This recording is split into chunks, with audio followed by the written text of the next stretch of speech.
各位所有的莲友们呐，早上好，阿弥陀佛。下面这一章我要特别给各位介绍，我们经常去这个积水损伤那边鼓励大众嘛，鼓励大众互相做一个交流，而且那个单位也都不嫌弃师父，经常呢请我去给他们大家开示佛法。我说我不敢开示了，只是大家交流了，互相经验互动了哈，经验做一个互动。那么这句话我也是告诉他们。 真正的残疾不是外在的身根不全，而是心中没有慈悲包容。你没有慈悲包容，你这个人残障了，他有疾病了。真正的残障、真正疾病的人，不是他外在的你的身体啦、你的六根啦不全。 不全，好像不齐全，你脚断了，或者眼睛瞎了，对吧？你的嗅觉不好耳朵耳聋，你看这些东西，不是依这个来论断。你这个人家他虽然身残，但是心不残，而是他心中没有慈悲包容，他心中没有包容，这才真正的残障，心中没有慈悲心，没有包容别人。什么叫做慈悲？慈悲就慈悲嘛。 你怎么去体恤别人？慈是给别人快乐，悲是怎么样如何让他痛苦结束，痛苦不要再延续，这叫慈悲。你要有慈悲，要包容，就原谅嘛，宽恕。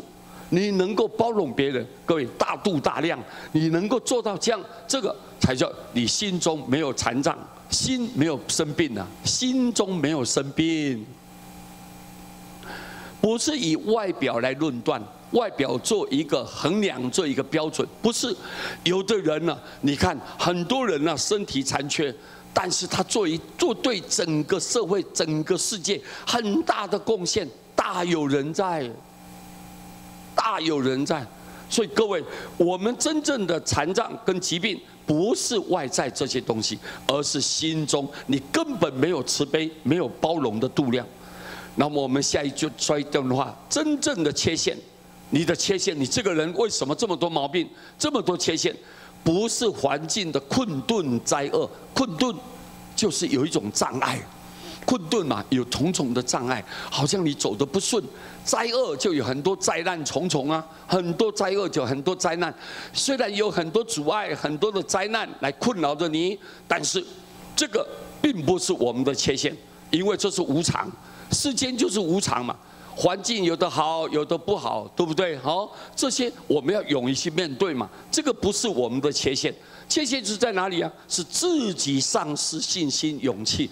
一旦有一点障碍，你马上就退转了，就退缩了，就回避了。你看，这个是多可怕！你没有勇气，没有一点点胆量来接受，没有办法去克服，没有办法去超越，这个才是最大的缺陷。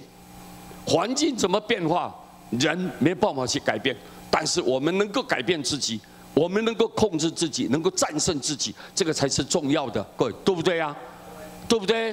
所以各位很重要的问题，希望我们大家把这句话记住在内心当中，这个对我们修行很有帮助，而且会带很大的力量，很大的力量。